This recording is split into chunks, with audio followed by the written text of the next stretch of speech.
Hello my dear students, welcome to your master chem channel. कैसे हैं आप लोग भाई? Very good.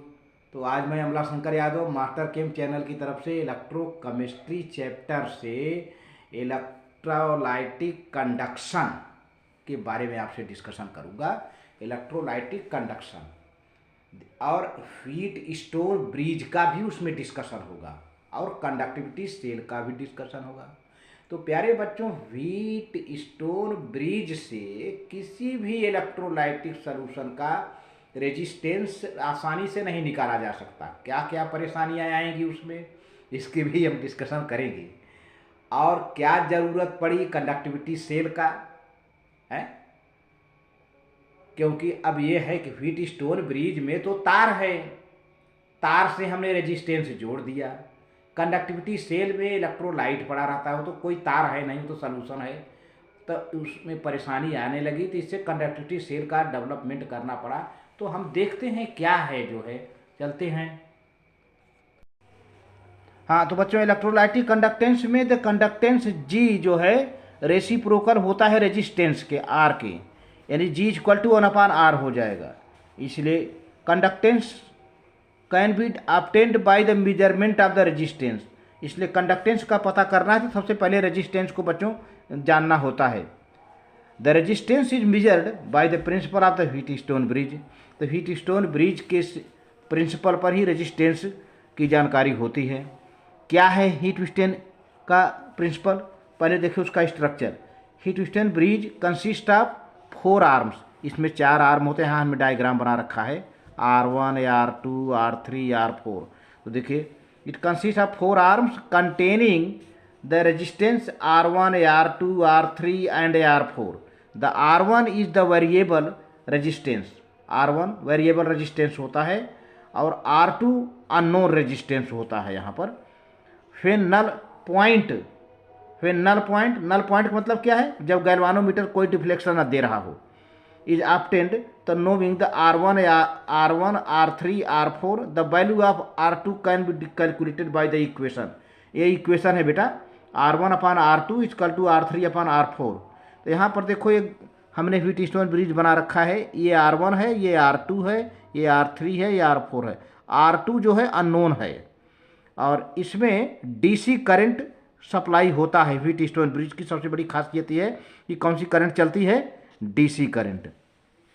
तो ये रहा। अब देखिए, इलेक्ट्रोलाइटिक सॉल्यूशन की रेजिस्टेंस को पता करने के लिए कुछ प्रॉब्लम आते हैं। क्योंकि इलेक्ट्रोलाइटिक सॉल्यूशन कोई तार तो है नहीं, हीट स्टोन ब्रिज में तो तार है, लेकिन इलेक्ट्रोलाइटिक सॉल्यूशन तो सॉल्यूशन है वो, तो उसको कैसे कनेक्ट करेंगे? तो यहाँ पर ये the first difficulty is that the solution can not be connected in the bridge like a metallic wire. Metallic मतलब मेटल के तार की तरह इसको कनेक्ट नहीं किया जा सकता। Or any other solid conductor. This difficulty is overcome. इस परेशानी को कैसे दूर किया गया? By taking a vessel type of special type of vessel. एक वेसल लिया गया, कंटेनर लिया गया, such that the solution is present between the 2 electrode. उस वेसल में 2 इलेक्ट्रोड लगा दिए गए और बीच में इलेक्ट्रोलाइटिक सॉल्यूशन रखा गया। देखिए ये है नहीं, एक बेसल है, इस इधर इलेक्ट्रोड इधर इलेक्ट्रोड, बीच में सॉल्यूशन है ना। The cell used is called conductivity cell, और इसको कंडक्टिविटी सेल कहते हैं। इस सेल को क्या नाम दिया गया? Conductivity cell. The conductivity cell is made up of the Pyrex glass. अच्छे क्वालिटी के पायरेक्स शीशे से बना होता है ये। And has 2 platinum electrode. ये देखिए, एक तरफ इधर है, एक इधर है। ये एक प्लेटिनम इलेक्ट्रोड, दूसरा प्लेटिनम इलेक्ट्रोड है, जिनके बीच की डिस्टेंस फिक्स है ये पार्ट। तो यहाँ पर जो है एक सॉल्यूशन रखा गया है, कनेक्टिंग वायर है। ये भी है, ये डिपिंग टाइप का कंडक्टिंग सेल है। यहाँ भी देखिए कनेक्टिंग वायर है, और ये भी सील्ड ग्लास ट्यूब है, और ये ग्लास वेसल है। ये ग्लास वेसल है और ये सील्ड ग्लास, इस पतली सी तार जा रही है ऐसे, इस तरह से, और नीचे प्लेटिनम के प्लेटिनाइज्ड इलेक्ट्रोड हैं। तो इस तरह से है बेटा। ये आगे देखते हैं।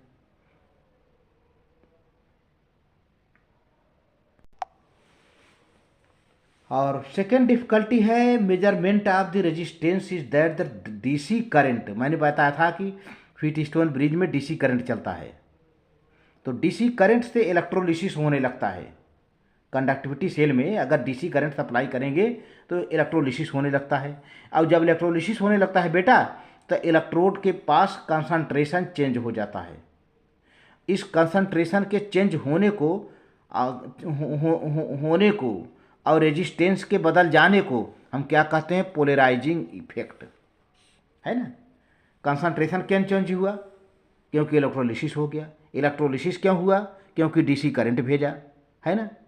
उसके वजह से जो रेजिस्टेंस में मिस्टेक आया, इन सब को हम मिला करके पोलराइजिंग इफेक्ट कहते हैं। अब पोलराइजिंग इफेक्ट से बचने के लिए डीसी करंट को हटाई दिया गया। कौन सी करंट लागू किया गया था? Alternating current, AC current in the audio frequency range 550 to 5000 cycle, 550 से 5000 साइकिल पर सेकेंड एसी करंट यूज किया गया। डीसी करंट हटा दिया गया। अब एक प्रॉब्लम और रह जाती है, galvanometer fails to detect the null point. Galvanometer null point नहीं दे पाता, तो गैल्वानोमीटर को भी हटा दिया गया। उसके जगह क्या रखा गया प्यारे बच्चों? ईयरफोन। ईयरफोन सब लोग जानते हैं एज द डिटेक्टर। और पोलराइजिंग इफेक्ट को पूरी तरह से कम करने के लिए इलेक्ट्रोड पर प्लेटिनम की कोटिंग कर दी गई। इस तरह से बेटा ये वीडियो रहा। वीडियो को अच्छा लगे तो लाइक करके सब्सक्राइब कर देना, साथ ही कमेंट लिखना। Very good, thank you.